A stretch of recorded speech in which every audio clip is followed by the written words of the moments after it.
shot clock fading away. Ausar heads back to the free throw line.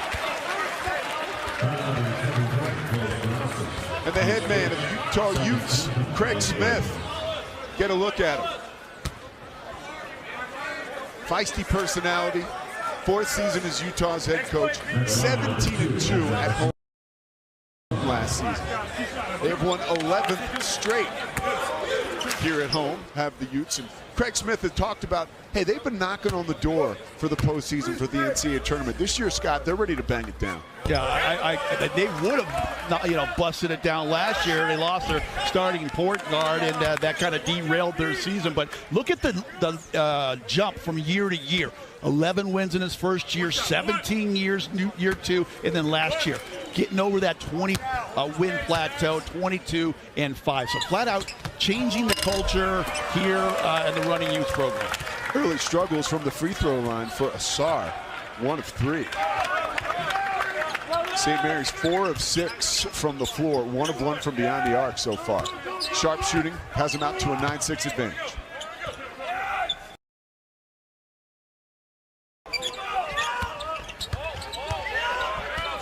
Saxon, Craig Smith calls him an aircraft carrier. And the plane cannot land. Lovering. Great defense underneath. Lovering did do a good job. He bent, but he did not break. And Saxon got the offensive rebound. Lovering stayed right with it, challenged the second shot, and they come away with the board. Here's Miro Little.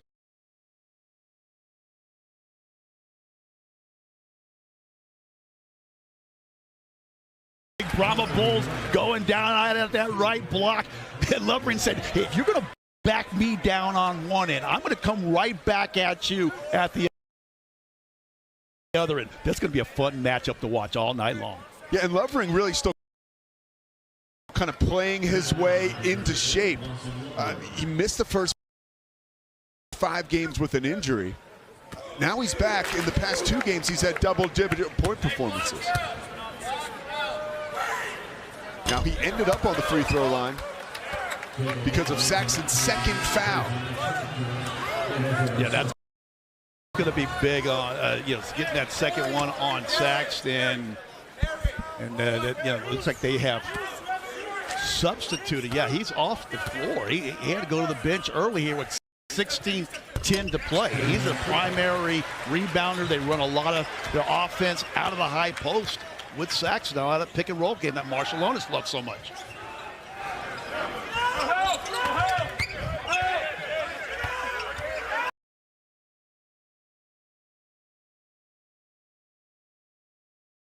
Patience down there on that left block. Took his time, worked himself to the middle. A little 14.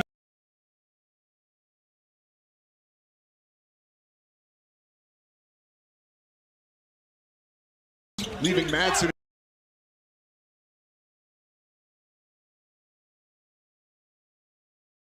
His way, firing to Morauskas. His 3. Good.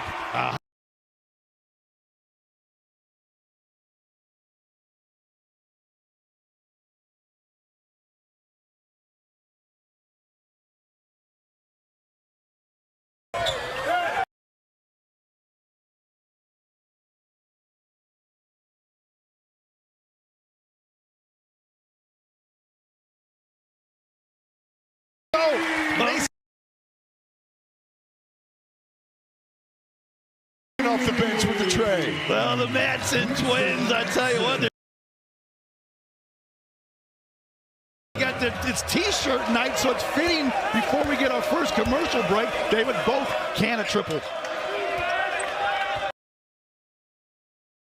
The twin brothers playing together for the first time since their last year in high school in Cincinnati.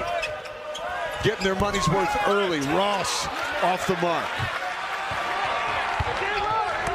Litto trying to push the pace like a surgeon.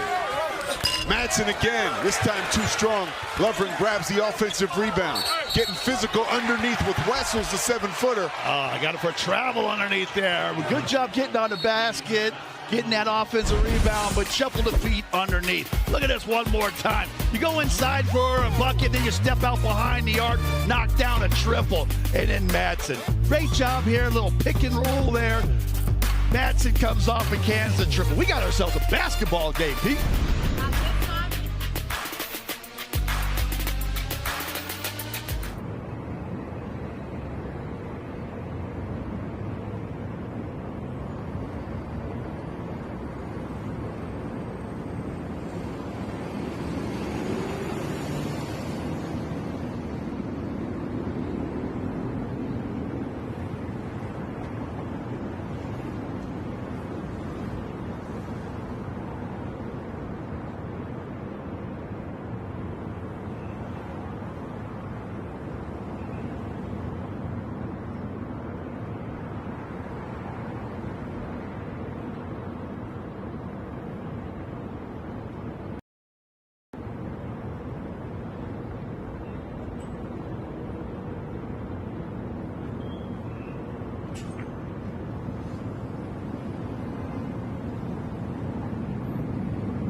14-10, St. Mary's with the early advantage, but thanks to the Twins, it has been trimmed to 4, Scott. Yeah, the Madsen twins are flat out getting it done. Look at this. It's Madsen T-shirt night. You got Gabe on the left, Mason on the right. Combine their faces. I love that. So, yeah, it's a Madsen squared. Very cool. The running Utes doing a nice job promoting these kids, and they're doing a nice job on the floor. They got 8 of the running reps, 10 points, 3 of 4 from the field, 2 of 3 from behind the arc, and I love that one right there. Twin brothers. Twin brothers, yeah. We'll cross out the step, make them twins. And Gabe, who is the one who talks a little less, I was watching a video of him explaining how these two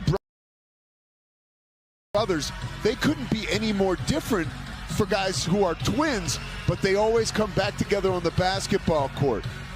You got to love that, the chemistry on the floor, and it shows in their play. It seems like this is a very unselfish group that Coach Smith has got on there. Thought Utah may have lacked a little physicality early in the game. Caleb Lohner is in the basketball game for the Utes. Lohner played football in the fall for the Utes football team, and he did a phenomenal job, caught 4 touchdown passes, and all 4 catches this year were touchdown passes. Came over, played basketball for Baylor last season, is a Utah guy, started out at BYU.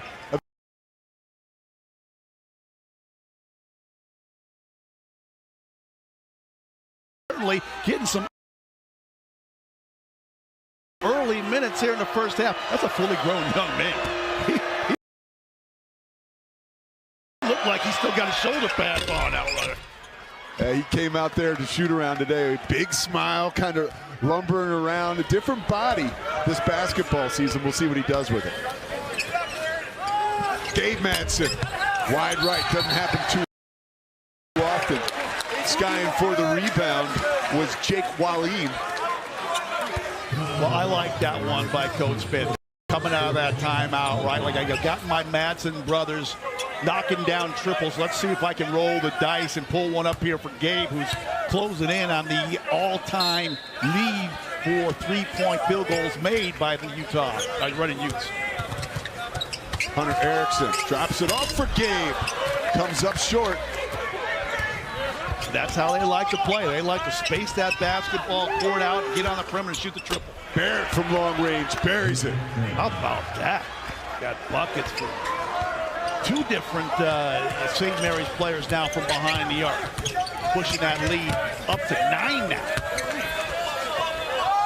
Lohner trying to get in on the act. He didn't waste any time, did he? He gave him a uniform like yesterday, and he's already getting up shots. St. Mary's being aggressive, shooting the ball with about 25 seconds on the shot clock. Here's the freshman Lewis. You've just witnessed their 2 first misses from beyond the arc tonight. Let's go back one more time and look at this one more time with this triple. Just a little penetration and pitch. Push it out there to that left wing. Defense cannot recover as fast as the pass. Barrett knocks it down. That'll put a smile on the entire coaching staff's face.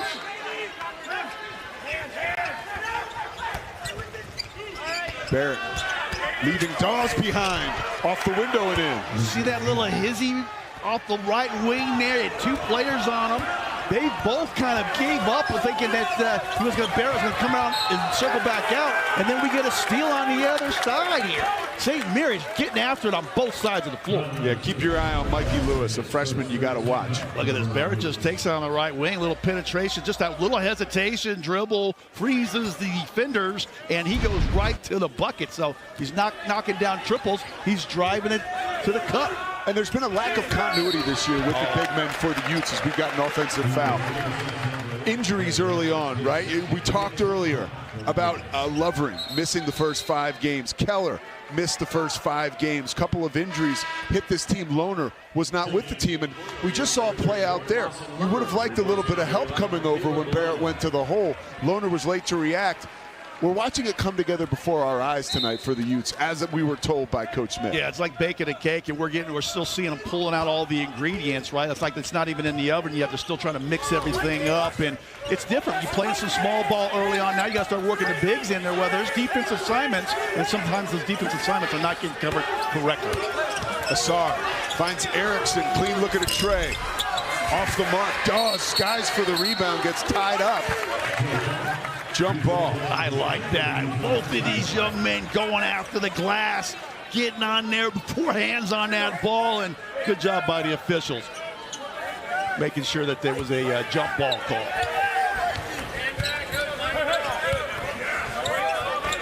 Lovering playing tough inside and finds Dawes.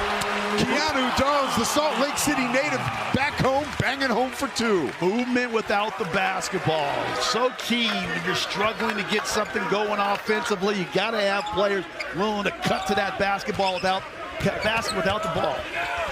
Marciulionis into the lane, working on Erickson. Can't teach him a lesson like he wanted to, and Dawes has the rebound. Lucky to get that. Wasn't a clean rebound, but they came away with it. Took them to try to run here and get something in transition.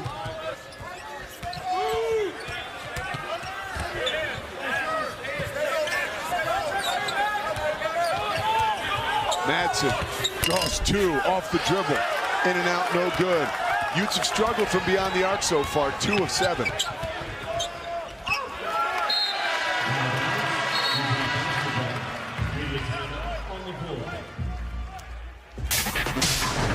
Well, this is what you got to do. You're struggling to score inside. You got to have some players moving without the ball. Dawes goes right to the front of the rim. Great pass by his teammate for the easy 2. A dogfight tonight, 21-12 Gales.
back in Salt Lake City.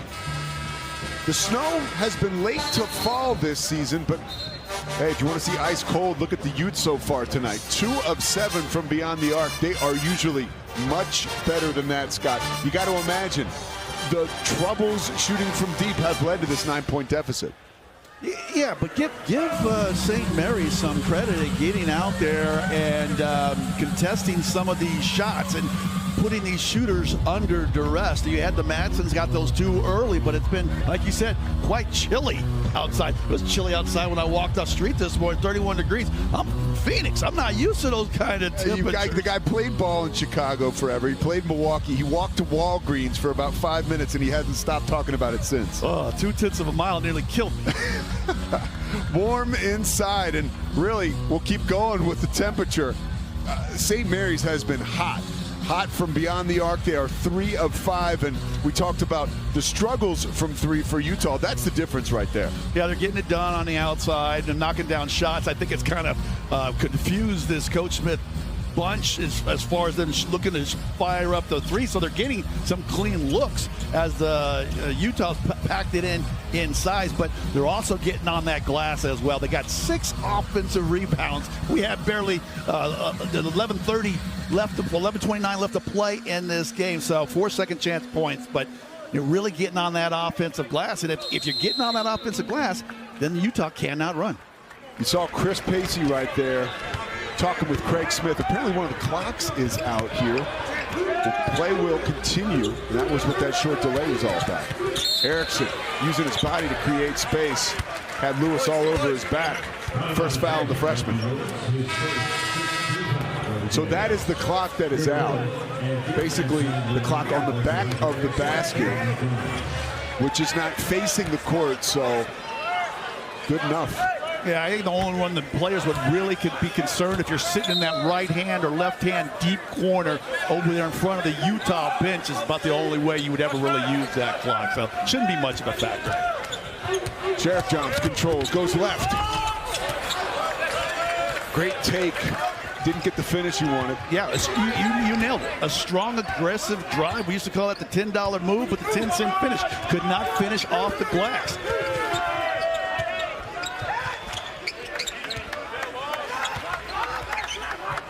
Here is Mikey Lewis. Keep your eye on him, folks. It's about the whole defense to collapse on him and still makes a play. Hangs off the window. Yeah, the defense showed, but they never stopped the dribbler, and Lewis just kept right on going to the basket. Madsen Stepped out of bounds. Ouch. Had about 15 guys in St. Mary's uniforms all over that one. That'll be officials. Right in front of the Gales bench there, let them know about it. But what a nice, strong drive by that young man, right? Didn't stop the ball. You get a hedge. You got a hedge and get that ball handler going back towards midcourt. They never did that. Let them have a straight line drive right to the basket. Continue their hot start now up with double digits. Marcialunas, the reigning WCC Player of the Year. Oh, they are getting cutter. They are getting pounded inside with the pick and roll right now. Marcialunas to Saxton, Marcialunas to the other bigs. Just doing a nice job of tearing them up inside. Coach Smith's got to find an answer to shut that off at the interior, and they turn him over again. Out of the pack comes Marcialunas. Asar pokes it away. Morauskas regains control. Quick hits again by Asar, knocked out of bounds. Caleb Lohner checks back into the game. Asar takes a quick break. Well, you take out Saxton, got that early foul trouble, and you wondered how it was going to affect the Gales, but they've gotten great contributions from McKeever and Barrett, so they're doing a good job, and even the guards penetrating into that interior. Marcialunas so crafty with that basketball. Finds a way to keep it. Mikey Lewis. Lohner rips the board. For a football player, he's got some bunnies. He came out of position to go snatch that board. Sheriff Johns drops it off. Lovering too strong. Lovering just rushed his shot. Got down there, got a great pass, but it's just a little quick trying to get that ball up off the glass. Barrett calls for a timeout under duress right in front of the Utes bench. Did he call that or did Coach Bennett call that? I'm not sure. I don't think they liked he was down in that little coffin corner down there along that right baseline. They just said, well, you know what, we're going to reset. So we reset too right now, and you look at St. Mary's and how well they're playing, shooting 50% from the floor, 50% from three, 2 of 2 from the charity stripe. They've got 13 rebounds, but you got to talk about the 6 offensive rebounds. That's what they do, Scott. And on the other side of that, the Utes have made 1 of their last 9, and they've got 4 turnovers in their last 5 minutes and 40 seconds. And the scoring drought right now for the Utes is 3 minutes. Yeah, well, I think the Utes are a little, they're not used to playing from behind. It's got their offense a little discombobulated. Maybe some of the guys a bit rattled. When you look at the rebounding we just talked about, 43.8 rebounds per game. That's a percentage. That is 6 in D1. Oh, no, that's overall rebounds, excuse me. So that's 6 in Division I. That's amazing. And we talked about the offensive rebounds. That's right there at the bottom, 43.9% offensive rebounds. That leads D1. And when we talked to Craig Smith, that was one of the first things he told us. Hey, this is a team that cleans the offensive glass. So far, the Utes don't have an answer. Plenty of time to come up with one. Is Caleb Lohner getting handsy? Nice job cutting off that middle. Wouldn't let Marshall Lonas turn the corner, and they got the turnover. Sheriff Johns gets jammed up, turns it over. Barrett running and gunning. Tried to tack one on. He'll go to the free throw line. Yeah, back-to-back turnovers, and unfortunately for the Utes, it's going to lead to another chip to the charity stripe. And they can ill afford to come down after a turnover and not get a high percentage shot. They just turned, Mike just got caught up in the air there, and that's one of those ones where you say, I can't give them a run out. Even if I got to come down with this ball, there's a couple plays where it's not a mistake. Saving the ball under your opponent's basketball, that's a mistake. This one here, throwing it to your opponent leads to a run out, that's a mistake. Take the turnover by coming down with the ball. Give your defense a chance to reset. Barrett hits both free throws, extends the lead to 15 early on. Let's go!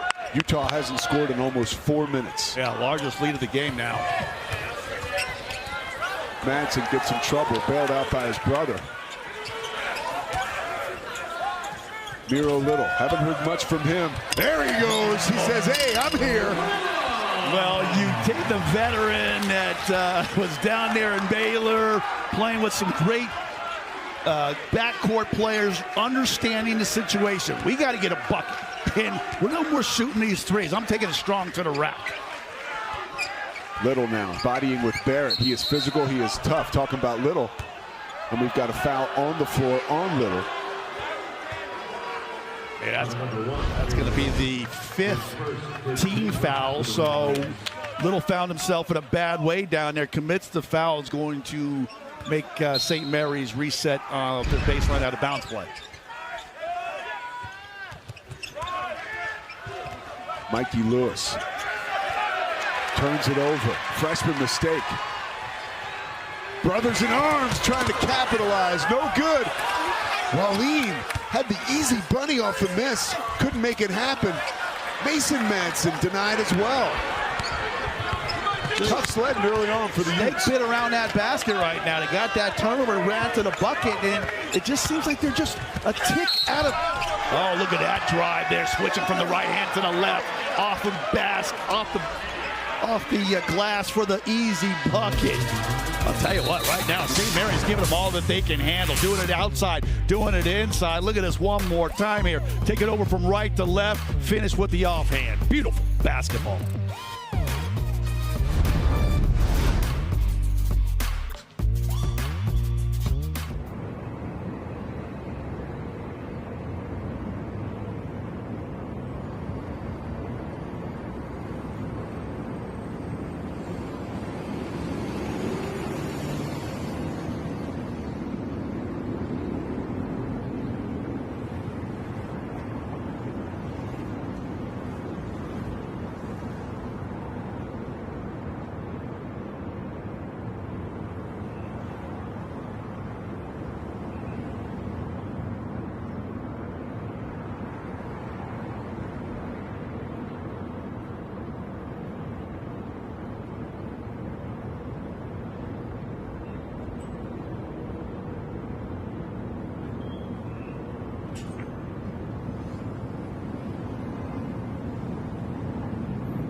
against them.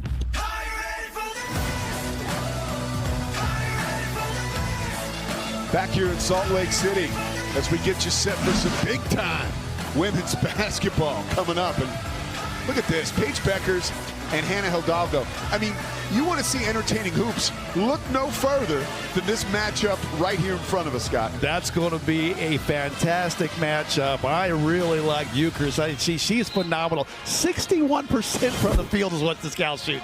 Love it. Unbelievable. Paige Beckers, one of the best in the country.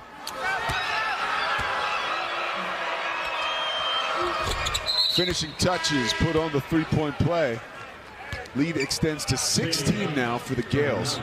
Surfacing on the bench, that is Ashton Hardaway. But here's the shooting tonight, Scott. I want to ask you, hey, how do the Utes get back in this one? How do they put a run together? But obviously shooting is a big part of it. Anything else? Yeah, well, you know, St. Mary's is doing what they do. They were one of the best in the country at limiting opportunities inside. To see another blown layup at the basket, and they get out and run. And Ross down that right wing like a blur. Lays it in off glass, takes a foul, and one. It is just a nightmarish start for the running Utes. This is almost like a rope-a-dope. I mean, this is the team we talked about. They like to slow the pace down.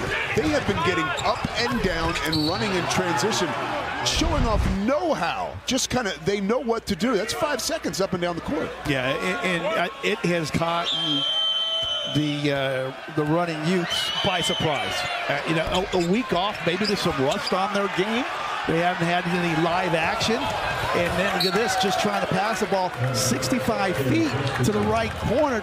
A turnover by Miro Little. So completely discombobulated. They are really rattled offensively because they can't not score that basketball. And they can't get any stops, so they can't run. So every time they have to go against that St. Mary's defense, they are locked and loaded and shutting them down. 7 turnovers for Utah. You just saw the latest. Marshallonis has it batted away out of bounds. Shot clock will go to 20. It'll stay here. There is the turnover story. Well, the impressive part about this, Coach Bennett has had the luxury of keeping this big guy Saxton on the bench because with those 2 personal fouls, have never had to bring him back into this basketball game yet. You think the lead just keeps getting extended. So he's got a great opportunity to have a fresh big guy in the second half. 5 on the shot clock. Barrett spins, loses the basketball. Miro Little out of the pack, has it knocked away. Mason Madsen comes up with it and gets it to Asar, who puts it down emphatically. It wasn't exactly a textbook fast break to be sure, but it ends up with the sure 2 points that Utah really needed.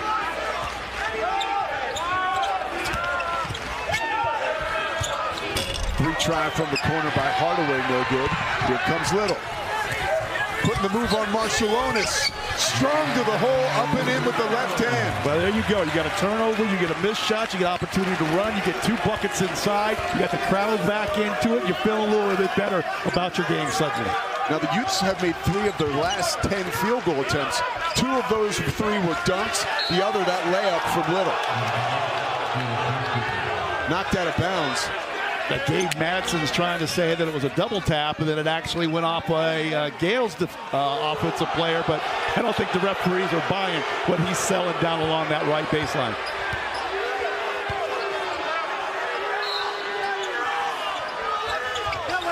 The Salt Lake City crowd, you feel the angst coming off of them, and for good reason.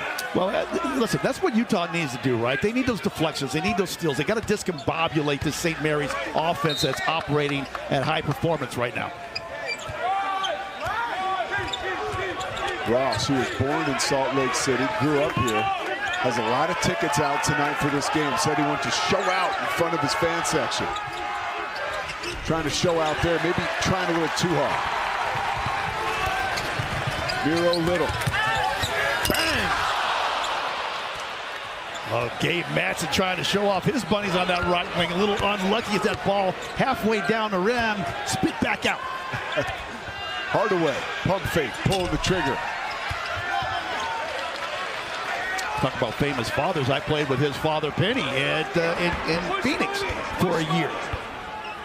There's good bloodlines on this St. Mary's squad. Marshallonis, Hardaway. Madsen, backdoor to his bro. No good, but Asar is there to clean it up. Well, I thought maybe they got away with a little defensive goaltending there, but you're right. Guy Asar has been hanging around that basket, and that's 2 buckets inside when they really need it. This crowd is coming unglued here. 6-0 flurry for the Utes. St. Mary's has not scored in the past 2 minutes and 30 seconds. A little back pick there and just a little curl to the basket. Oh, thought that maybe that ball was tipped. It was not. Sar stays right with it. It comes right over the defender for the 2-hand jam. That got everybody's butts up out of the seat here in the arena. Coach Smith was telling us he's had an excellent week of practice, and the adjustment for Asar has been somewhat different here. So much different Utah plays than ECU. That was Asar's last stop, but he's really starting to have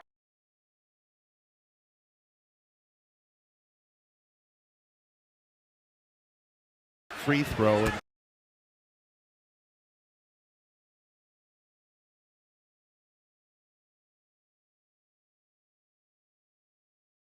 Watching him play on Tuesday night in their overtime victory against UTSA, you can't take your eyes off him. And obviously, right, the guy was the WCC Player of the Year last year and comes into this game, 23 points, 8 assists in that win against UTSA in 45 minutes. That's the whole game in overtime. It gives you a wonder. Yeah, guy stays on the floor. Did miss a game the last 2 seasons. Caleb Rohner, fresh off the football field, tried a 3-point field goal. No good. Yeah, a little too aggressive going out to that glass now. That's going to be the 9th team foul for Utah. So free throws going the other.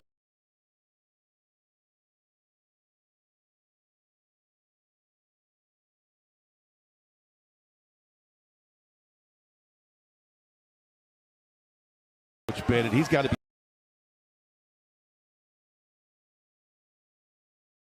And they have handled the pressure well here in this first half. They've had some neutral court games. They're 2-1 on neutral court, but this is the first time going into the enemy's den with what I would consider not a large crowd, but a very loud crowd. Yeah, and for Utah, you mentioned opponents. Their only loss came to Mississippi State in a game that was played in Mississippi in a holiday tournament. Mississippi State now is ranked 10th in the Ken Palm. This is a team that has played very well this year, talking about Utah. Struggling at home right now against St. Mary's, down 16. Shot clock at 10. The floor general, Little, absorbs contact and draws a foul. Yeah, good job there. Getting Little going to the line for a little one-on-one. It's the 7th team foul now from St. Mary's. They'll have an opportunity to score some points from that free throw line. But you see the Miro Little. He's just a real experienced point guard. One time turned the corner, got to the basket for a jam. This time here, the double team comes out a little slow, attack the defender, draw that contact, get yourself to the foul line. Last year when we had the opportunity to cover him playing at Baylor, it was one of those things where every night you would come out, you would say, hey, Miro Little is on the bench right now, but he would start at any other program in the country at point guard. There was just such a logjam for him there at Baylor. This year, he's been doing his thing here in Utah, obviously an every night starter, making the most of it, fresh off of a tour with the Finnish national team where he was the youngest guy on the squad. No wonder he's so tough. Well, this is an important 4 minutes and 20 seconds left of this first half, and it's a 14-point deficit for Utah. They can ill afford to not cut into that deficit one, but certainly don't want to see the momentum swing back to St. Mary's after they've done a good job kind of changing the tide here these last 3 minutes of this game. They got to keep the pressure on, create some turnovers, and choke off that inside. Emphatic. Sounds like a guy who coached big men in the NBA right there. Asar. And here comes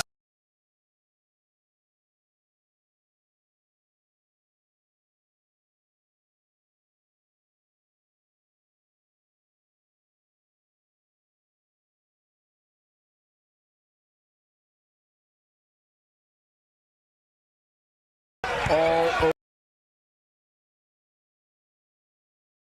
Morauskas. Got to be careful, though. You want to catch a foul 45 feet away from the basket.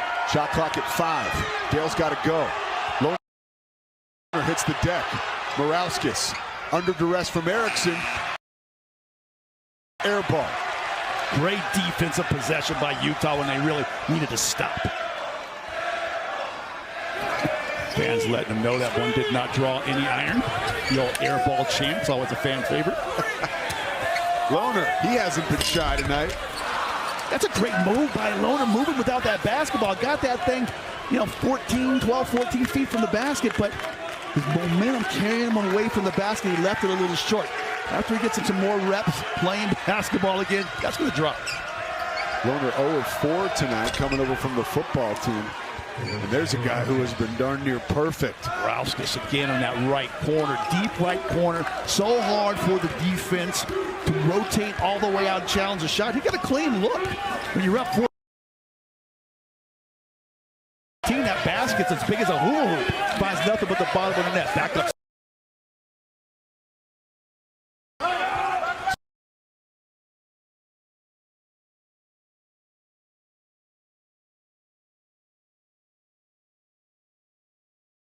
Team that averages 90 points a game. They're stuck in mud on 22. St. Mary's is just their fair share as well. Lohner out to Little. Little gets a screen from the big fella. Look at that know-how to the hoop, but still seems like there's a lid on it tonight for the Utes.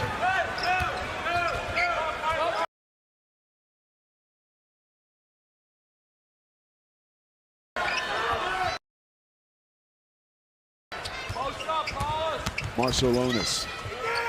Morauskas. Brick. Another rebound for Little.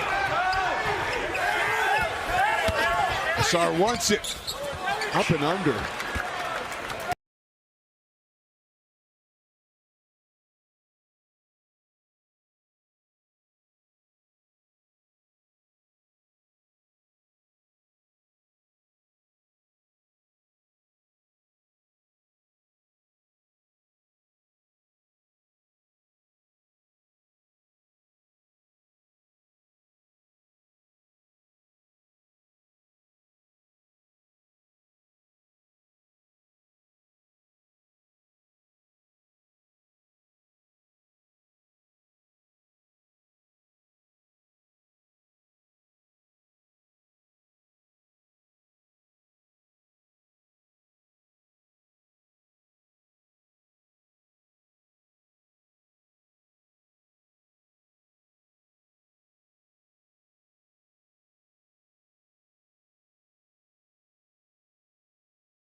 Back in Salt Lake City, where the Christmas season is upon us. Right now, though, Utes fans probably feel like Utah is in the season of giving. 39-22, St. Mary's is up at halftime. Welcome back inside, everybody. Pete Souza alongside the NBA great Scott Williams, former UNC Tar Heel. Scotty, tonight we have seen things just really not go the way that Utah had planned. Not only scheme-wise, they can't really get into what they want to run, but they can't make shots. Yeah, St. Mary's is playing the role of the Grinch, and Utah taking away all the points that they're so used to getting. 90 points a game. They ain't getting to that number tonight. St. Mary's shutting them down, especially around the inside. They're not getting any of those easy opportunities, layups, easy little six-footers. They've been shutting them down, but it really started with Saxton getting this party started.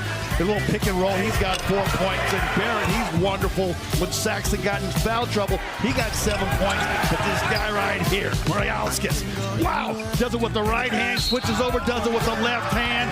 11 points in that first half just by being aggressive and taking that ball to the rack.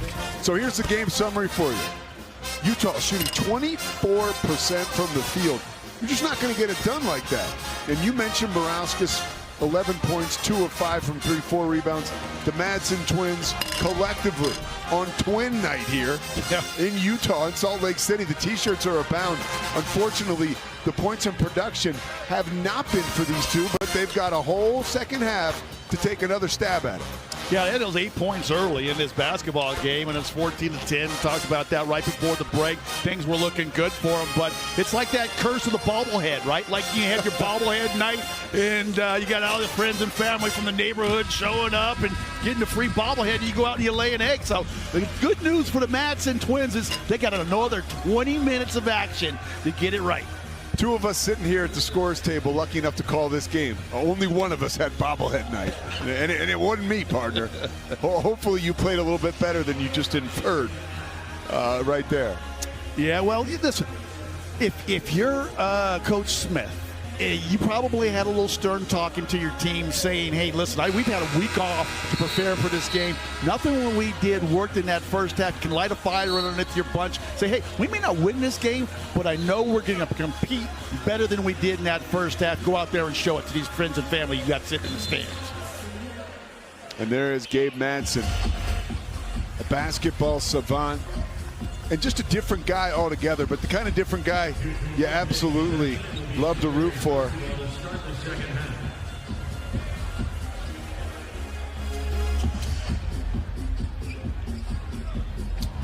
We get the set to go here in the second half.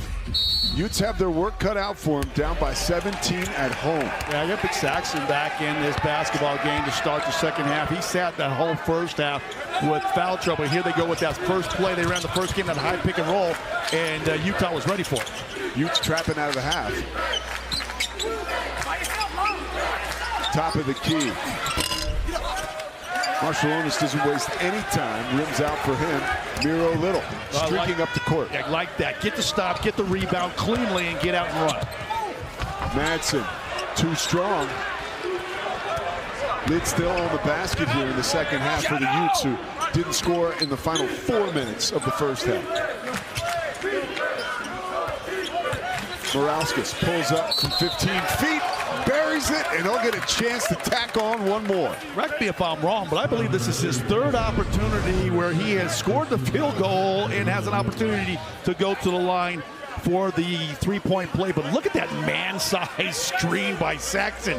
Hey, I could get around that thing and free myself at 300-plus pounds and get it off a clean look at a jumper, Pete. If you got buddies like that, will pick for you, good things will happen. Tried jogging across the street today. You know when the light comes on and says you got like 15 seconds to cross the intersection there in the crosswalk? I didn't make it. The cars had to wait on the big man on the other side of the street. Oh my kid! I can only play in my dreams nowadays. 20-point advantage, largest of the night for the Gales. There you go, Mr. Madsen taking a piece out of it.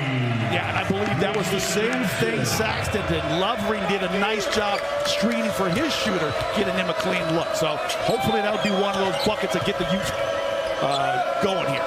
Well, and that was pretty much game time-wise their first three in about 20 minutes of game time. The last three was made by Mason Madsen, who you just saw bury that one, and that was with about 15 minutes left in the first half. Nice defense by the Utes. Chance to cut it to 15. Saxon rolls around for it.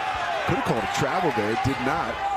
St. Mary's getting those deflections. Oh, look at that. Oh, my goodness. Madsen down there. Scrappy little player. Trying to get that ball back. Dove on the floor. Almost had it, but it slid out of bounds. But the fire and the hustle is there from the Utes out of the locker room. Yeah, a little bit of different starting lineup here. We got both Madsen brothers. Coach Smith realizing he needs more offense. He needs it in a hurry, so he's got his shooters on the floor.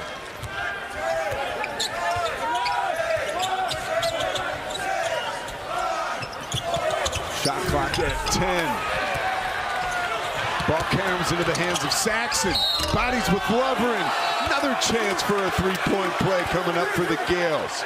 You know, something St. Mary's, we talked about it early and often, is how they get on the offensive glass. Yeah, Coach Smith gets a technical foul. Tech arguing the call. But they only had 6 offensive rebounds in that first half. Of course, they didn't miss a whole lot of shots early on either. They had some turnovers late.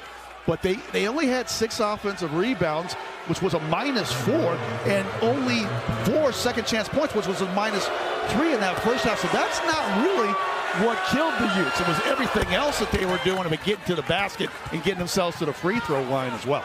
Well, Craig Smith told us yesterday that playing St. Mary's is like a trip to the dentist. He probably feels like he's got a handful of root canals taking place right now.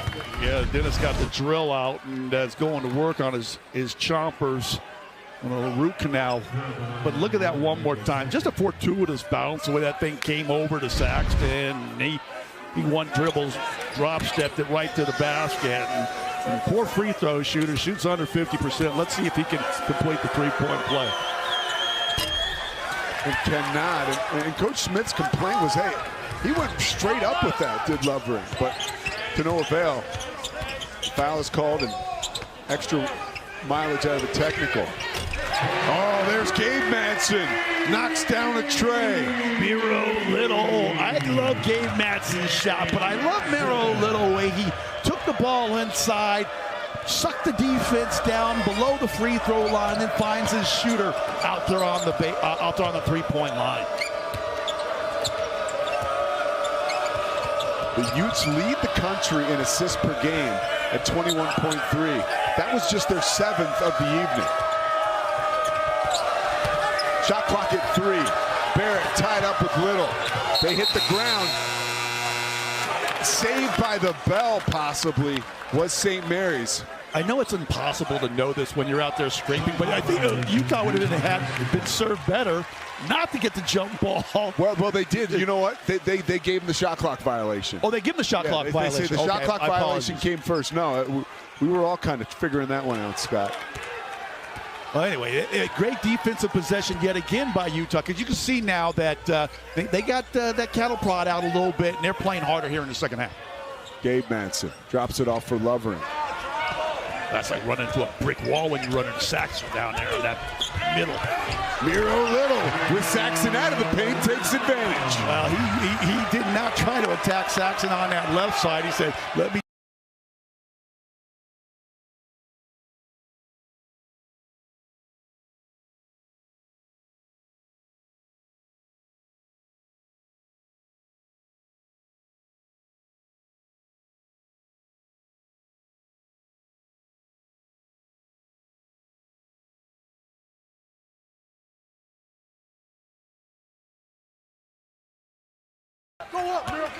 Little draws 2 and is fouled underneath by Ross. Second foul for Ross. Checking into the game, one of your brethren right here, former McDonald's All-American, Zach Keller. Just so, do McDonald's All-Americans, like you and Keller, do you guys like There is no get fraternity for McDonald's or that. anything? There is no fraternity for that, and you don't get any extra Big Macs either. When you buy one, you think you get one for free. If you were a McDonald's All-American, that didn't happen. Well, you can start one. I would love if they did that. I love the Big Mac. Mason Madsen slice into the hoop. Still can't get it to roll, but this time he'll take a trip to the free throw line. You can say all you want about these Madsen brothers just being three-point shooters, and that would be a lie, because they are some tough, gritty, hard-nosed basketball players and are not afraid to go in there and mix it up on the inside and on defense, get an elbow burn or a knee burn, going out there trying to, scrap out a basketball. So I like these kids. They play hard, obviously coached real well by their father, and they're having some fun. Even in a game when they're down by double digits, they're out there scraping and clawing. Mitchell Saxon has been doing a little bit of scraping and clawing too tonight. He's got 3 fouls. Will stay in the game this time. And Madsen knocks down another free throw, trimming the lead to 17.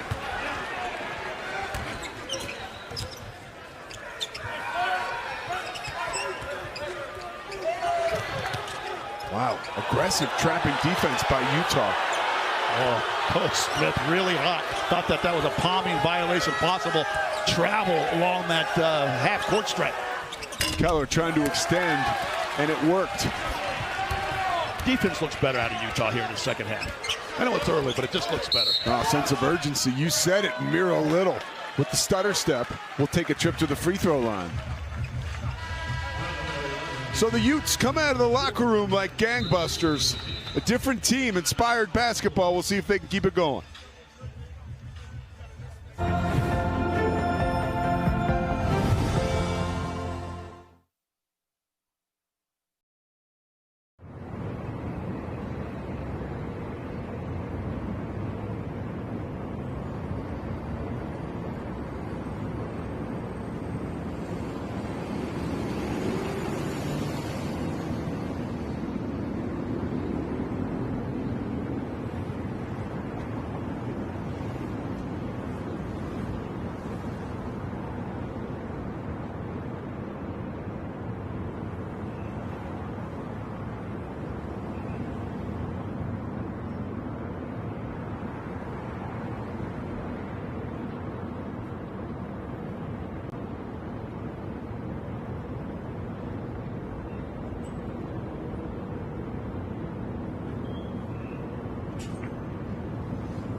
Salt Lake City on a Saturday night. You are watching the Big 12 on ESPN.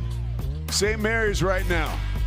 Decisive advantage, 49-32 with 15:40 remaining in the ball game. Some news to update you on. Mitchell Saxon was hit with his 4th foul on that last possession that sent Miro Little to the free throw line. Yeah, 6 points, 5 boards, 4 of those on the offensive end, but you see it right there, that big number, 4 fouls. So they had missed him in the first half, and he is not in the game now. So we'll see. They pulled away when he went to the bench last time when the score was a 4-point advantage. They ran that thing all the way up to double digits. Let's see how they handle him here in the second half without their primary big man on the inside to shut off that interior attack of the running Utes. Yeah, and what you miss with Saxon is not just his offensive reliability, but he's the reigning West Coast Conference Defensive Player of the Year. And without him, guys like Miro Little can have fun in the paint. Well, he's a human roadblock when he's out there, and you can't tell me the Utes don't realize when he's not out there, they're not as apprehensive to take it to the basket. And then at the other end, St. Mary's once again going inside, banging the Utes upside the head with a bag of nickels, and keep that march to the free throw line. There's a good look at he's a good-looking young man, Saxon, right? Oh, sure is. He's not pretty like you, Pete, but he's a good-looking young man. I don't know about that. He's got that chiseled jaw. Chiseled jaw. He's got the beard, you know. I can't grow that kind of facial hair. He's got more like a beard and a mustache look going. He almost looks like he could be one of those WWE wrestlers. You know, put another 60 pounds on him after he retires, get him a good nickname, throw him in the square circle. That'd be fun to watch. I'm in. He says, hey, I want to play at the next level, Williams. Forget what you're talking about. Miro Little finds Caleb Lohner. That's what they're talking about. The Utes back in business. What did this kid play on the football? Was he a tight end or something? This kid is athletic. It's all get up. I mentioned his bunnies earlier in the first half. He went up and threw that thing down. All 4 of his receptions this year for the Utah football team were touchdowns. That felt like 6 there. Reinvigorated. Lohner got a piece of that one. They're going to say it was a foul. At first I thought he said he touched it while he was out of bounds, but you're right. They got 50-50. They got Madsen for the foul on that one. But go back to that high handoff. The big man running the left wing, got those good wheels, gets out in transition, put a big smile on his face, got this crowd back into the game. Well, and if you were watching Utah football at all this year, you know that Caleb Lohner had about 5 different quarterbacks because of injuries. That might be his favorite quarterback so far this season, Miro Little, continuing to share the basketball. Little now on the night has 2 assists, but how about this, 5 rebounds and 10 points.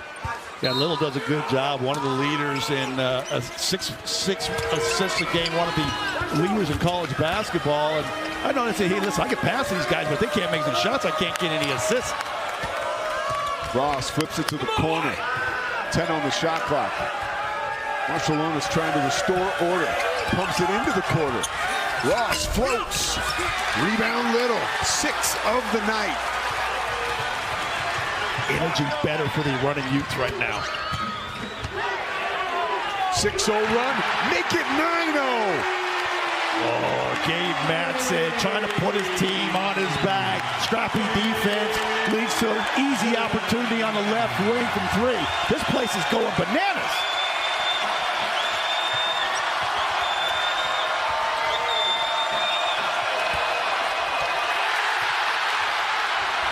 Here comes Madsen. The modern-day hippie has it tapped in. I've never seen defensive goaltending that actually tap it into the basket like that. But suddenly, we are in a single-digit deficit, just an 8-point basketball game. 11-0 run over the last 2:17. This place is going bananas right now. Well, you get a good defensive stop. You get out and run in transition. Miro Little finds his shooter, Madsen, on that left wing. Another poke away. Start running again. Madsen eyeing that basket, tacks the rim, and then, whoa, fortuitous bounce. We got ourselves a basketball game.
Well, let's look at this one more time. Gabe Matson has just caught fire on the offensive end here. He got a couple triples. He's 3 of 4 in the field here in the second half. 8 quick points, and I love that one right there in transition. The official came over and said, hey, it was actually one of the St. Mary's Gales that knocked the basketball in. Well, I go, does Gabe Matson still get the points for that? And he said, yes, he does.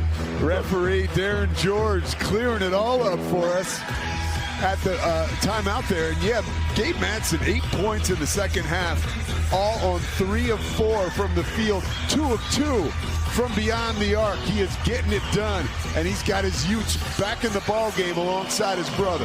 Yeah, because this thing was getting ugly, right, Pete? Like it was like going to be like one of those, 18 to 25 point blowouts. It could have gone either way.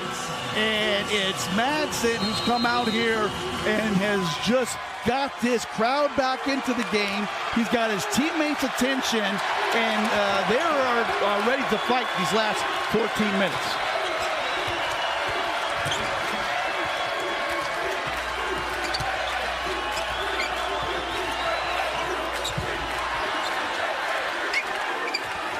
Marshallonis working on Loner. Pulls up. He wanted a foul. No call. Yeah, Marshallonis is dancing around here at midcourt like he got either hit on the wrist or the elbow, but no call from the official, and play on. I mean, look at that. Field goals by half. Sorry to cut you off there, partner. Oh, no. Utah had missed 11 straight field goals. Since then, they have made 7 in a row. 11-0 run over the last 2 minutes and 40 seconds. Little loses the handle, but wow, does he like to compete. Diving on the floor, tipping it to his teammate. Mason Matson goes to his twin bro. Cash money. Called a 2 officially. I think that's like a little room connection right there, because that was a horrible possession, but then the Matson brothers on their t-shirt night figure out a way to bail them out. The 3rd triple they have for Matson, and right back the other way. Morauskas, he knocks down a little left wing jumper. Was that a 2 or a 3, Pete? Because he's got either 16 or 17 points now. Another 2-point field goal. 19 points for Morauskas.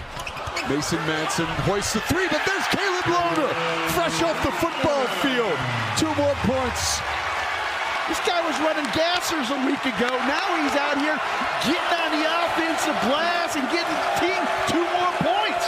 I'm completely blown away how quickly he's made the transition from the football field to the basketball court.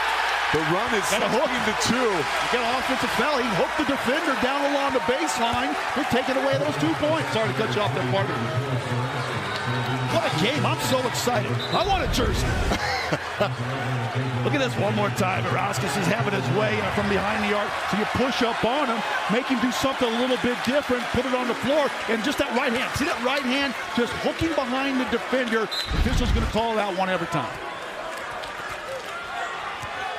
The Utes have made 9 of their last 10 field goals. Remember, they shot 24% in the first half. There's nothing better than college basketball, Pete. We got the best job in the world, baby. No argument there.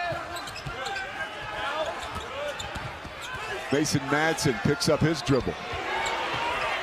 Gabe, too strong. Barrett skies for the rebound. I gotta say, if he hits that one, I'm gonna eat my stat sheet. And that one was a tough shot, moving to his right, away from the basket. When you're hot, though, you gotta try a little heat check from time to time. I ain't mad at him. I'm sure Coach Smith isn't either. Mikey Lewis, the freshman to the senior. Marshallonis hangs wide right. Big rebound from McKeever. The 7-footer fires it out to Lewis. His 3, no good. We got Gabe Matson down there holding on to McKeever. Didn't want to let that young man get a second offensive board. Got ourselves a 5-point basketball game. 11:26 left here in the ball game. You don't want to go anywhere.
ESPN Plus content is now on Disney Plus.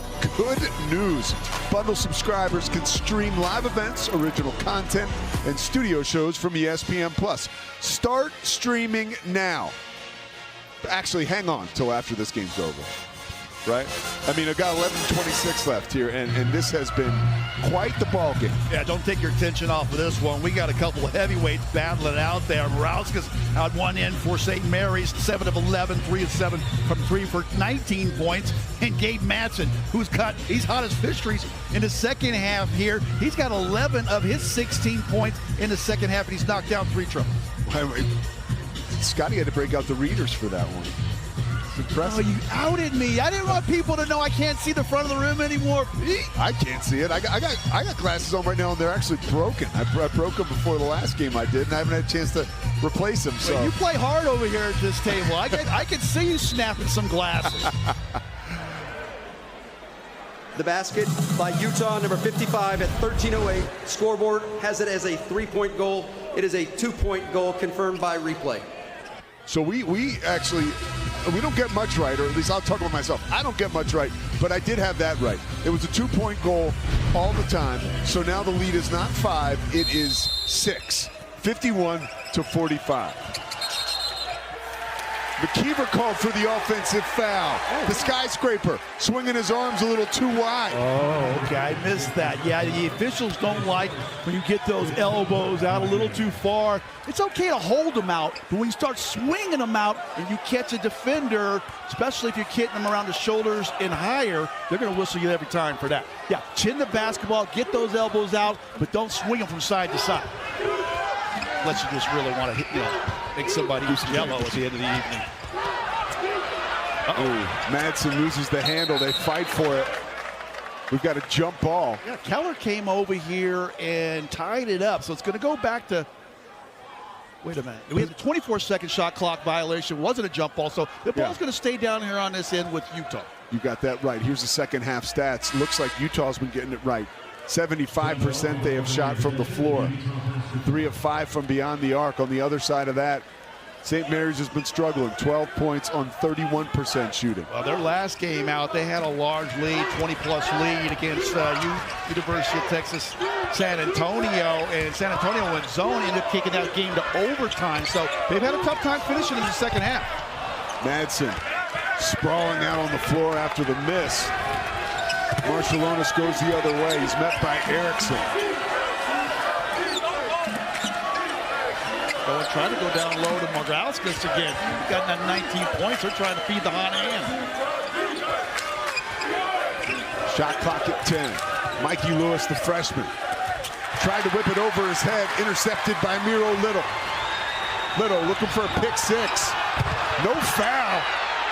Little hits the deck. Lewis streaking down the court. Up and under. The freshman makes it look easy.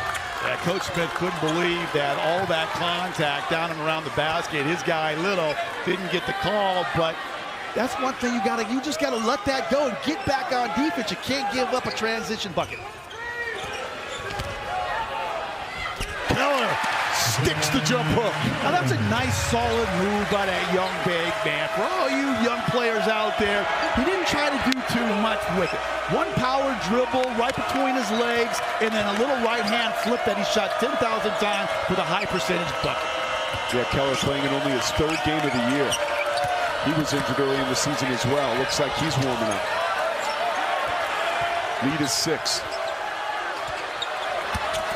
McKeever playing strong. Yeah, and Gabe Madsen, that's his rotation to come over, but with his foul issues, he did not want to come over, risk picking up another foul. He had to let the big man go underneath.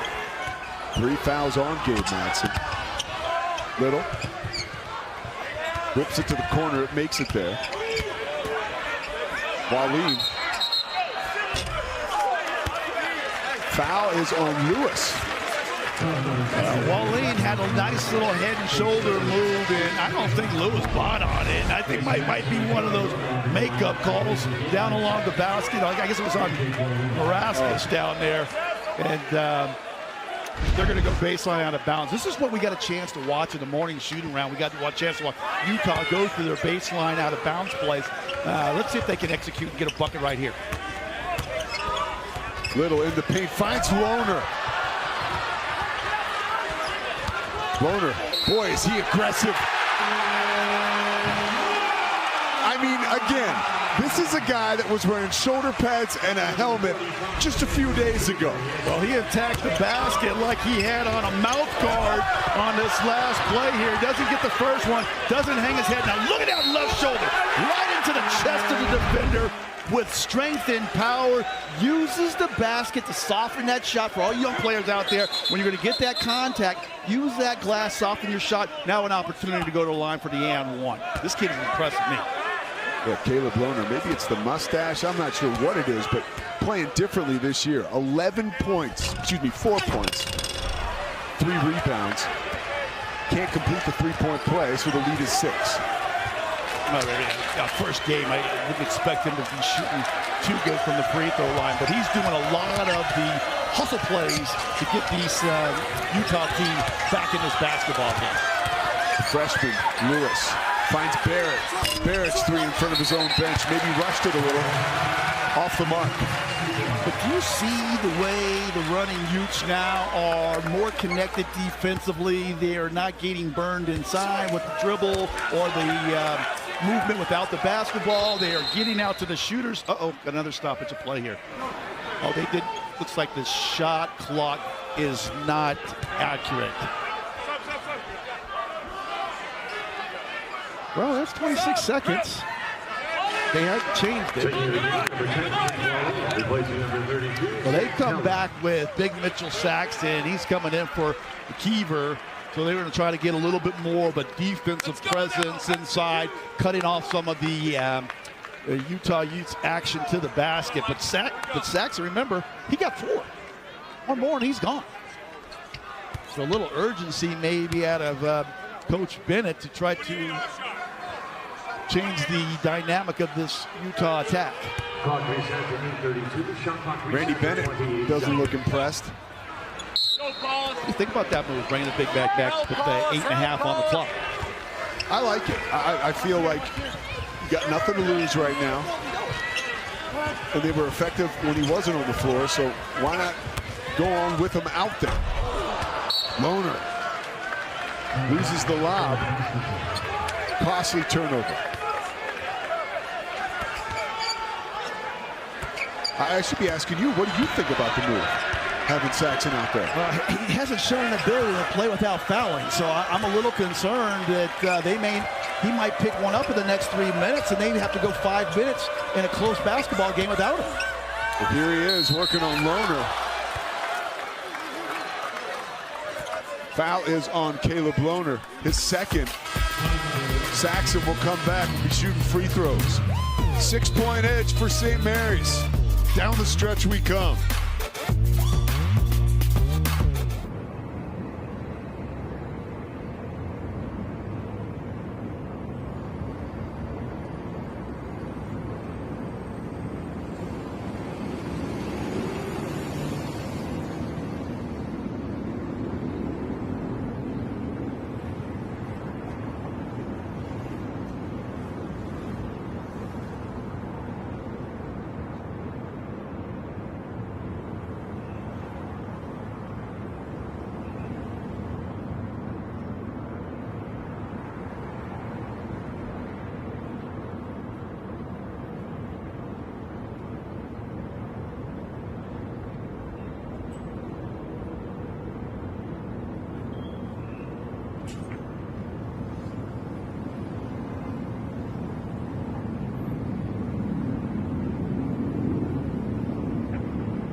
Yeah, they go cheat-sheets.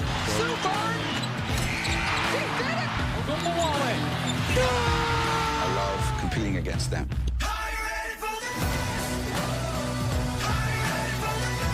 Thursday night at 7 p.m. Eastern Time, the rivalry continues. Second-ranked UConn taking on 10th-ranked Notre Dame. Women's basketball on ESPN. As good as it has ever been, partner.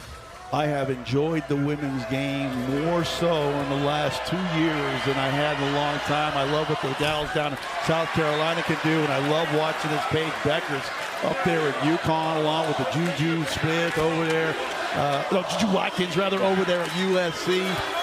It is a fun game to watch. These gals play hard.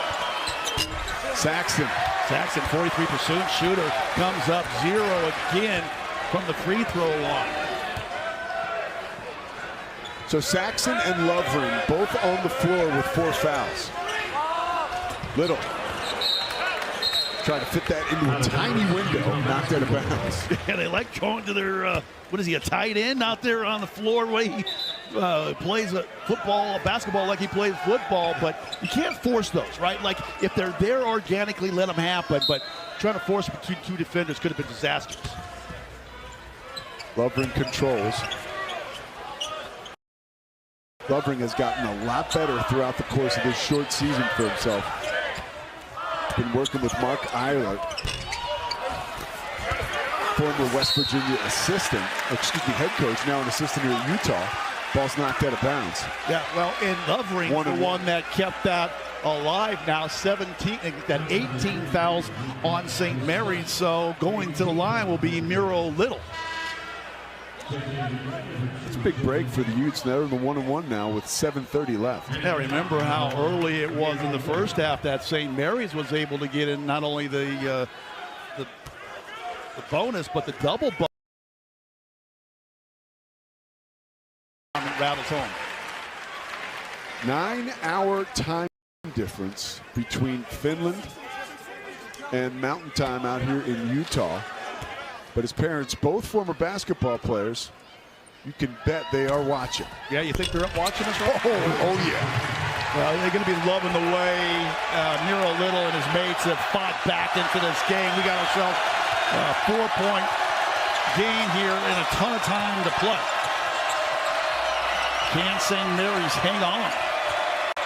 Seems like all the momentum has swung to the Utah sidelines. Marciulionis, if anybody can find a way to do it, it's him. Western Coast Conference Player of the Year, tournament MVP with a big bucket. Did he just throw that behind his back? He sure did. Out of the corner comes Lohner. Drops it off for Lovering. Can't finish. Lohner, look at that rebound. Madsen hangs. And he can't get it to go. His brother mixing it up. Gales come across the timeline with the basketball. Marciulionis will set the table and restore order. I know the guys in the white shirt didn't get a field goal, but I'll tell you what, Lohner, I think he's got a cake tucked inside his jersey. Saxton playing like a mere mortal right now. Let's see who the foul was on. Oh, it's on Saxton. That's 5. He gone. And that's what I was concerned about, that he doesn't have the ability to pull away from a play when he's playing in foul trouble. You know,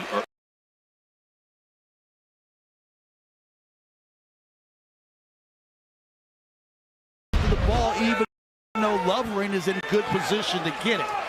So it wasn't even 3 minutes, a minute and a half after he checked into the game. He's back on that bench for the rest of the night.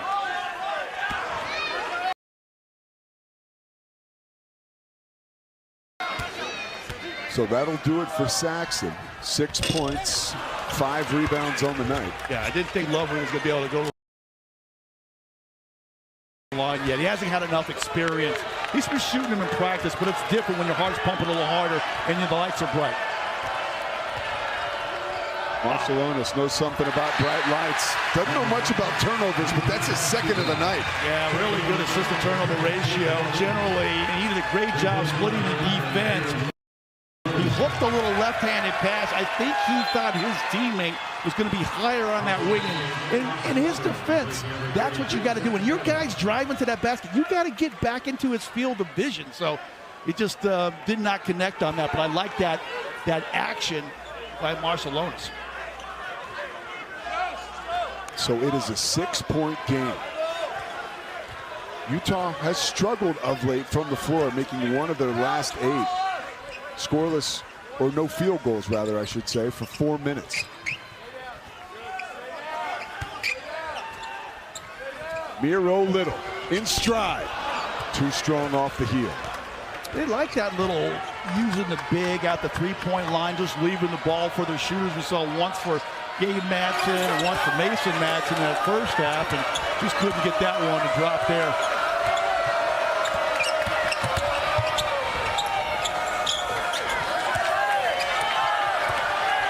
Marciulionis working on Little, who pokes it away.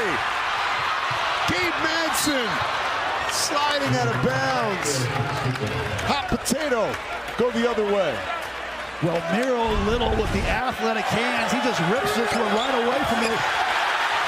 Marciulionis' second turnover, and Gabe Madsen dribbling it off his knee and then tries to dive like he's Superman. Slid about 15 feet from the free throw line all the way down to the baseline.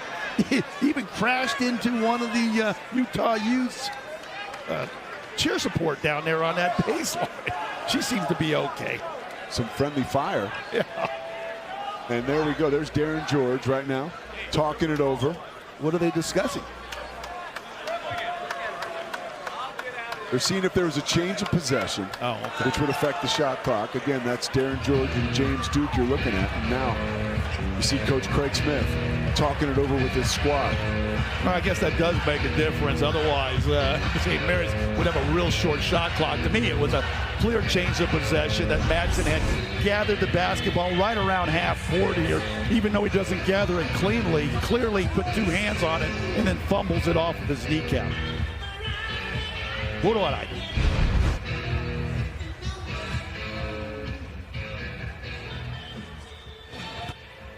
And there's Darren George. Let's wait and see what he has to say. Previous play, the shot clock was reset inadvertently. You have 2 seconds left on the shot clock.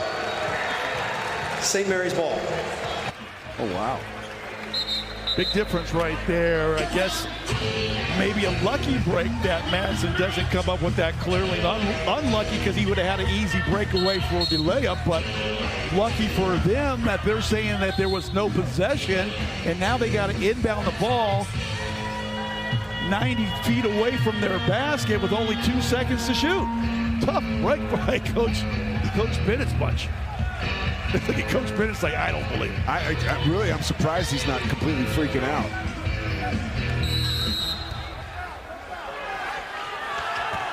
So here's the heave from Marciulionis.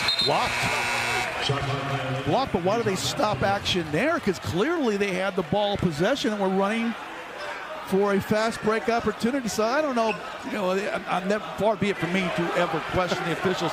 They know more about basketball than me, but if you're Utah, you wanted an opportunity to run off of that block shot. When you got Scott Williams starting off a statement with "far be it from me," you know you're in trouble. Well, look at this now. Now another foul on St. Mary's, their 10th. So I think it's going to be Miro Little going to the line for 2 shots. Look at this one more time here, trying to fight through that screen there. Just kind of gets picked off and then runs into Little with those pink shoes. He's going to toe that strike. You see, he got me from behind. The guy is such a competitor. That's the one thing Coach Smith told us about him. And secondly, he's an amazing communicator, which has helped this team talking and gelling. Yeah, I like when we were at the shoot-around. He came over, introduced himself, said hello to us when we were at the shoot-around, and then even before the game tonight, did that again. So obviously, it's very mature young man. And then look at this. Utah forces the Gales to call a timeout as they had nowhere to pass the ball. He had the 2 defenders and then both the sideline and the baseline acting like 2 more defenders, and they had them swallowed up down there. So suddenly, everything that was going right for the Gales in the first half suddenly going wrong here in the second. The crowd is rocking and rolling. We just gave you a shot of the coolest Santa Claus you'll ever see, and it's on fire here in Salt Lake City right now. This is the closest this game has been since St. Mary's had an 11-7 lead. That was way back early in the first half. Yeah, and I talked about a little bit. It's not a real loud, a big crowd. The building holds about 15,000. It's probably closer to half of that here. But they have been loud all night long. They're bringing it. They're trying to play that 6-man role. And they're doing it for perfection here. And they keep it up for the final 5 minutes and 10 seconds. I think they can. So there's Coach Smith in the huddle. You see Asar getting ready to check back in. And there's Randy Bennett. Well, I mentioned their last game against UTSA. They had a tough time closing that game out after they had really had UTSA down on the mat. They let them back up, and they've done the same thing here tonight to Utah. I don't think they've let them, but Utah has certainly fought their way back into this basketball game. Pressure extended again by the Utes. Ross sprints across the timeline. I like that. Break the press, a probe attack, nothing there, circle it back out, set up your offense. McKeever. Barrett on the move, comes up short. Little rips the rebound. 10th rebound for Little on the night.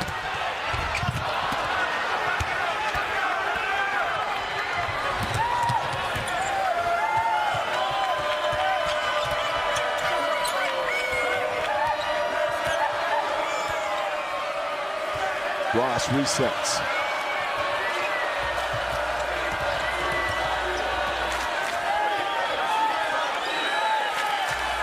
Morauskas against Little. 2 guys who've been playing white hot. Morauskas too strong. Well, give Little a lot of credit. He played good defense without a foul. Morauskas, he did a nice job, got himself a good look. It just didn't fall. Double-double for Little, his first of his career. And Lohner fighting his way to 2 more. He'll have a shot at 3. A bull in a China shop. Look at this young man here. Just give the ball to set up, slip the screen, hard to the basket. Everybody get out of my way. And then he loves it. Listen, this young man has impressed me. I said it earlier. You come from the football field when you're not really in basketball shape. To do what he's doing is not easy. He's just going to get better. I imagine what he's going to look like 10 games from now. Still can't get a free throw to go. So the lead is 2. 4 minutes left in the ball game. Did you think we'd have a 1-possession game with under 4 to play the way this thing was going up front now? Look at Morauskas. He knocks down his 4th triple. And the lead now is back out to 4. Wow, what a big-time shot. He's been St. Mary's best player tonight, and boy, they needed him to show up. He sure did. Look at Lohner, got it down on that block, but he saw Big McKeever, he circled back out. That's going to be a turnover. So Little touches it, backcourt violation. The lead is 5, 3:31 left in the ball game. We'll step aside and take a timeout. I feel like we all need it. One more time. Look at this beautiful handoff. Morauskas to his 4th triple.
are back here in Salt Lake City, and the lead is now 5 points, 3:31 left. Fans have their dancing shoes on. It's time to take a picture. It has been that good of a game, especially here in the second half. I have been loving the way these two teams have been competing. It's been a tale of two halves. It was all St. Mary's early, and it looked like they were going to blow the doors right off of this Utah Utes team, but the running Utes.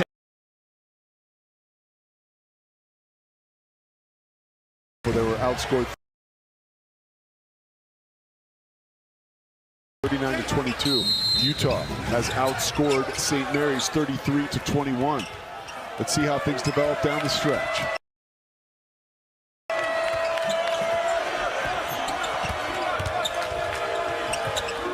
McKeever controls on the block. Remember, Saxon has fouled out. 5 on the shot clock. Marcelonis. Shot clock is at 4. Out of bounds last touch by the Utes. Yeah, active hands down there, getting those deflections, something we didn't see in the first half. Utah's done much better getting deflections and steals here in the second half. Short shot clock to work. That's a tough position to inbound the ball and get a quick shot. Lewis with the teardrop, tried to get it over Madsen's hand. Got a good look, but you're right. His big man just came over. Lovely! Lead is 3! Lovely! Right down the middle of the floor. Nobody got back and ran with them. The big fella got a dunk.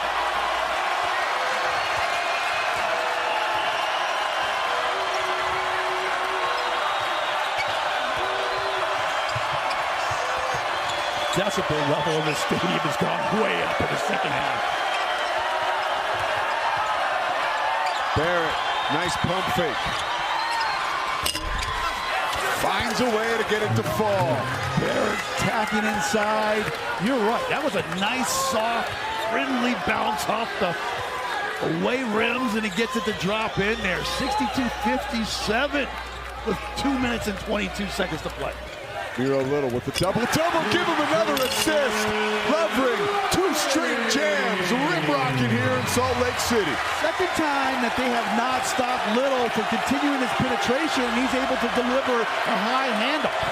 6 dimes for Little.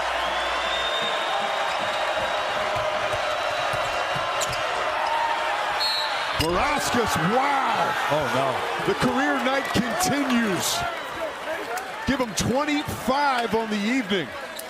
Well, you're right. He was 1 away from his career high with 22 points, and then he knocked down his 3, and Cardinals sin a foul on the outside shooter. Even worse, if you foul a 3-point shooter, and he knocks it in. So good job challenging the shot, but just that hand on the chest, unnecessarily.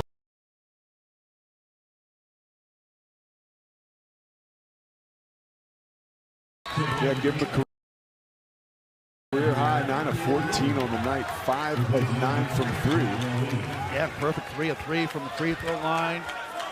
So he's flat out getting it done, and like you said, that's the second time now when he has the team, rather St. Mary's has needed him to put him on their back, and he certainly has. He's delivered. Little, who has been toying with Ross of late, drops it off for Madsen. Got it poked away from behind. Mason Madsen got that one poked away. And those BOPs, those baseline out of bounds plays that they were working on. Let's see if all that practice at noon in the shoot around pay off here, because they need a bucket with under 2 to play. Down by 7. Little will inbound. Shot clock set to 20.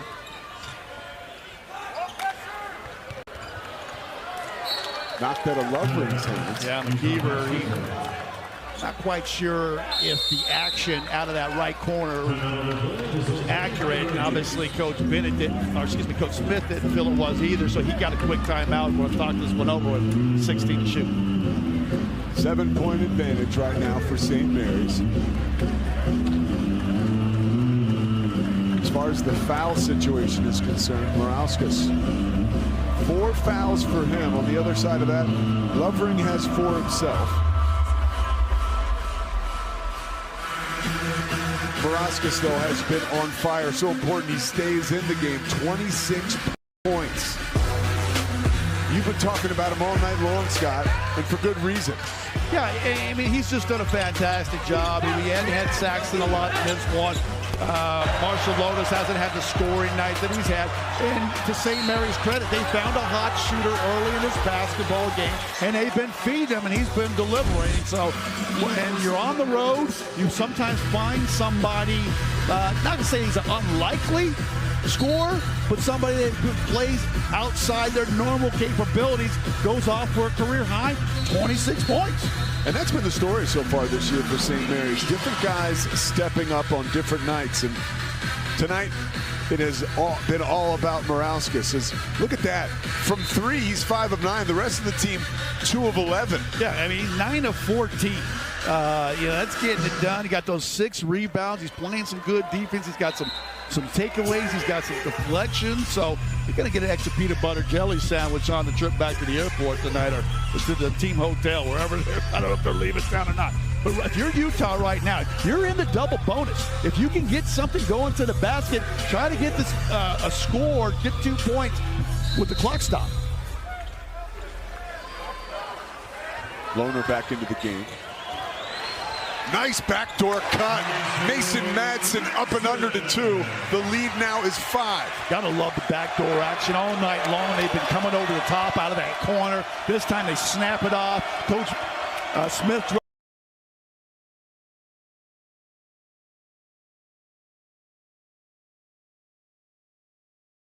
half court and take their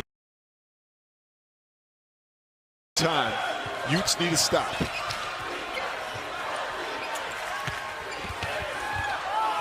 Marshallonis, so crafty, so experienced. Using both of those tools to find McKeever, and finishes as the shot clock goes down. It's almost like he had a shot clock in his head. I didn't realize that he was going to be able to make one more pass, but he fit one more pass in there and then got the bucket. Lohner can't finish, but there's Lovering again, falling from the rafters, banging home 2 more.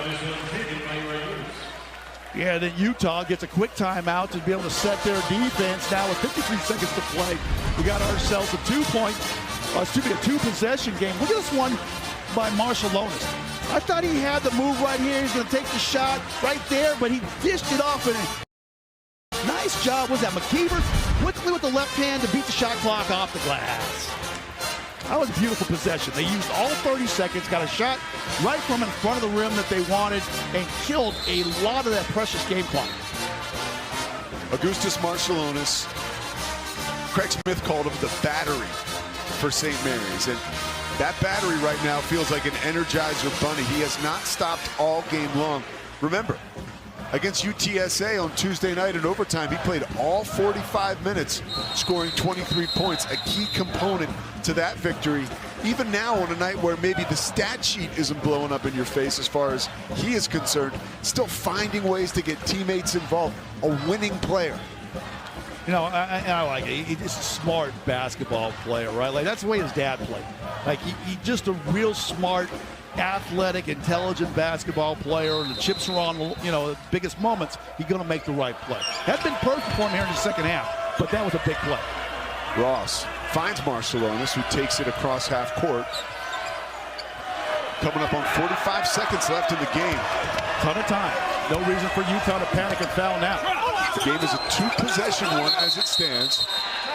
Just in front of us, Ross signals for a timeout and gets it with 14 seconds on the shot clock. Yeah, got himself in a bad way. Picked up his dribble. He had 2 defenders on him. Had to shoot to the sideline, and then mid-court stripe, acting as 2 more defenders. And the young man doesn't panic and do something crazy with the basketball, like trying to hook a pass. And that could have been led to a turnover and an easy run out. He smartly calls timeout. So a good heady play by Ross. Gales are out of timeouts with that last one being called. 5-point game. There's the game as it stands right now. Well, you know what no timeouts left for St. Mary's, just 1 for Utah. When we did our open, Pete, we talked about how St. Mary's kind of wanted a game in the high 60s, mid 70s, and that's what we got. So even though they had that huge lead earlier, and it looked like they wanted to play the game into the 80s, didn't work out for them, but they got it right where they want it now, right? Like, this is what they're kind of used to. I mean, they beat teams by 20+ points a night, but this is what they wanted to do. Make Utah have to execute under pressure in the final moments of this basketball game and see if they got the mettle to be able to do that. Both teams have been shooting lights out down the stretch. Utah has made 5 of their last 6 field goal attempts. St. Mary's has made 3 of their last 3. Well, neither team with a foul to give here. And if you're Utah, you've done a good job defensively. You just got to hold on for these final 14 seconds. Make him take a contested 2-point shot and then go rebound the ball. But you can ill afford to let St. Mary's throw something off that glass and get an offensive rebound. Marciulionis is wearing Miro Little as he tries to cross half court. Lohner helps out with the trap. Shot clock's at 5. The freshman with the basketball gets it to Marciulionis. The elder statesman pumps it into the corner. They would leave him open. 3-try miss by Gabe Manson. Morales should about do it. Yeah, Morales just got that rebound. Matson will come over and commit the foul, but with a couple made free throws, this is all but over, and it's really those two right there, Marciulionis and Morales. Look at that pass, right between 2 defenders, hits him right at the numbers where he can catch the ball cleanly, put a little pump fake on the defender trying to close out to him, and then get the clean look at 3. And look, this is nothing new for St. Mary's, right? They've made the NCAA tournament the last 3 years. As a university and a program, they have the 8th best winning percentage of any Division I team in the nation over the last 10 years. Yeah. They're used to winning. Right, and they don't just make it as a 13th or a 14th seed. They make it as a 5th seed. They have 3 years now being the 5th seed. You know, they are what all mid-majors strive to be. Gonzaga, St. Mary's, year after year going to the big dance. I was doing GCU TV for the last 9 years before joining you over at the flagship, buddy. This is what all GCU wanted to be. It's what all mid-majors want to be. They want to be St. Mary's. They want to be able to get to the big dance.